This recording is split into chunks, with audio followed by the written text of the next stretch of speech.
तो इस तरह से हम देख चुके थे कि फोर्स स्टेट ऑफ मोशन को भी चेंज कर सकता है और फोर्स जो है किसी भी चीज़ की शेप को भी चेंज कर सकता है। यहाँ ये स्प्रिंग फैल गई है और ये बॉल जो है कंप्रेस हो गई है, ये स्फेरिकल बॉल की शेप ऑब्लॉन्ग हो गई है, और यहाँ ये ड्रॉअर पुल हो गया है, ये ट्रॉली पुश हो रही है और ये बॉल हिट होके आगे बढ़ने लगी है। तो इस तरीके से जो भी फोर्स होता है वो किसी भी चीज़ की स्टेट ऑफ मोशन को चेंज कर सकता है या उसकी शेप को भी चेंज कर सकता है। अब आगे हम देखते हैं बैलेंस्ड एंड अनबैलेंस्ड फोर्सेस। तो क्या फोर्सेस होते हैं जिन्हें हम बैलेंस फोर्सेस कहते हैं और कौन से ऐसे फोर्स होते हैं जो अनबैलेंस्ड फोर्सेस होते हैं। तो बैलेंस का मतलब क्या होता है, लगभग ऐसा कुछ हम ऐसा कह सकते हैं कि बराबरी से, कोई चीज़ बराबर हो तो हम कहते हैं ये बैलेंस्ड है, कोई चीज़ बराबर ना हो तो ये क्या, उसे क्या बोलते हैं हम, अनबैलेंस्ड है। तो जैसे कि अगर हम एक वेइंग स्केल देखें ओल्ड क्लासिक वाला, तो एक साइड हमने इस पे जो है वो रख दिए वेट्स और दूसरी साइड हमने कोई सामान रख दिया, और अगर ये बिल्कुल मिड में है तो हम क्या कहेंगे, ये स्केल बैलेंस्ड है। अगर एक साइड ज़्यादा एक साइड कम है तो हम कहेंगे ये अनबैलेंस्ड है। तो इस टाइप से हम बैलेंस्ड और अनबैलेंस्ड फोर्सेस को देखते हैं कि ये क्या होते हैं। Figure 9.3 shows a wooden block on a horizontal table. तो पहले फिगर 9.3 देखते हैं।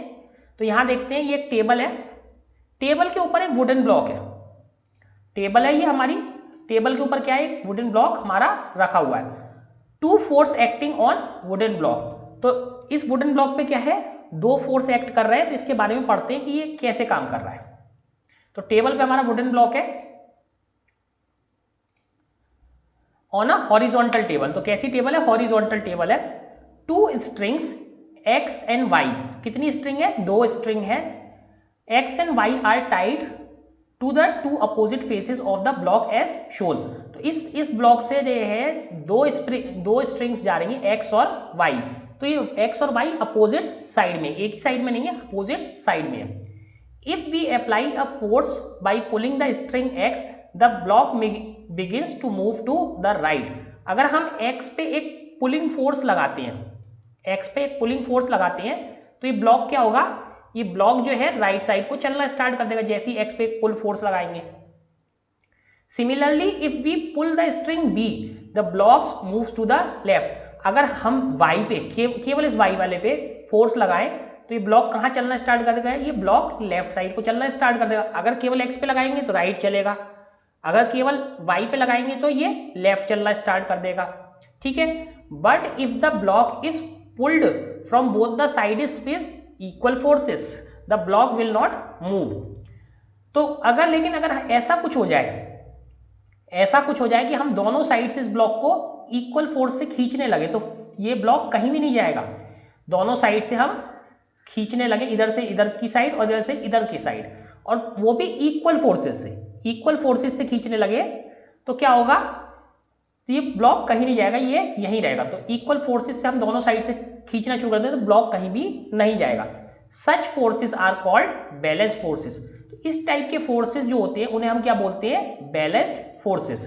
And do not change the state of rest और मोशन ऑफ द ऑब्जेक्ट। तो इस टाइप के फोर्सेस क्या है, वही हमारे बैलेंस्ड फोर्सेस हैं, और वो किसी भी ऑब्जेक्ट की जो स्टेट ऑफ मोशन है, यानी वो रेस्ट में है या वो चल रहा है, तो उसे चेंज नहीं करते हैं। डू नॉट चेंज, वो चेंज नहीं करते स्टेट ऑफ रेस्ट और मोशन को। तो दोनों साइड से इक्वल है और बराबर है। तो ऐसी बहुत सिंपल सा एग्जांपल है, टग ऑफ वॉर का गेम होता है, जब तक दोनों साइड्स इक्वल फोर्स से खींचती हैं तो ये मिड पॉइंट कहीं नहीं जाता, ये रस्सी कहीं नहीं जा पाती। लेकिन जैसी कोई एक ताकतवर टीम होती है, एक ज्यादा फोर्स लगाना शुरू कर देती है, तो ये सारी की सारी रस्सी उसी की साइड जाना स्टार्ट कर देती है। लेकिन अगर दोनों फोर्सेस इक्वल है और अपोजिट डायरेक्शन में है तो ये रस्सी कहीं नहीं जाएगी। अगर हम इसे फिर से देखने की कोशिश करें उस टर्म्स में जो हमने पढ़ा था वेलोसिटी के टर्म्स में कि वेक्टर और स्केलर, तो फोर्स क्या होता है, फोर्स वेक्टर होता है। तो जो राइट वाला फोर्स है वो पॉजिटिव मान ले, ये फोर्स निगेटिव मान ले, तो ये कैसे होगा, क्योंकि अपोजिट डायरेक्शन में तो एक फोर्स कैसा होगा, पॉजिटिव, दूसरा फोर्स कैसा होगा, निगेटिव, और दोनों फोर्स बराबर है। मान लीजिए कि ये फोर्स 5 न्यूटन का है, ये राइट साइड में, तो ये भी 5 न्यूटन का है, लेकिन ये किस साइड है, ये निगेटिव है। तो हमारा टोटल फोर्स कितना हो गया, टोटल फोर्स को F से दिखाते हैं, कितना हो गया 5 न्यूटन और -5 न्यूटन। तो टोटल फोर्स हमारा कितना हो गया 0। तो इस पर कोई फोर्स ही नहीं लग रहा, इस पे ऐसे ऐसे वर्क कर रहा है जैसे इस पे कोई फोर्स नहीं है, ये कहीं नहीं जाएगा, जबकि इस पे दोनों साइड से इक्वल अमाउंट ऑफ फोर्स लग रहा है, इधर से भी 5 न्यूटन, इधर से भी 5 न्यूटन, बट ये कहीं नहीं जाएगा क्योंकि फोर्स क्या है, दोनों अपोजिट डायरेक्शन में और इक्वल है। तो यानी इन्हें क्या बोलते हैं, बैलेंस्ड फोर्सेस। तो ये बैलेंस फोर्सेस का एग्जांपल है। बैलेंस फोर्सेस का एक एग्जांपल हो गया। अब इसके आगे बढ़ते हैं। Now let us consider a situation in which two opposite forces of different magnitudes pull the block. तो अब क्या है, आप फिर से अपोजिट डायरेक्शन में खींच रहे हैं, फिर से अपोजिट डायरेक्शन में खींच रहे हैं। एक फोर्स इस डायरेक्शन में खींच रहा है, एक इस डायरेक्शन में खींच रहा है, बट डिफरेंस क्या है कि अब की बार मैग्नीट्यूड डिफरेंट है, डिफरेंट मैग्नीट्यूड के फोर्सेस है। एक 5 न्यूटन है मान लीजिए और दूसरा 3 न्यूटन, एक 5 न्यूटन है, दूसरा 3 न्यूटन।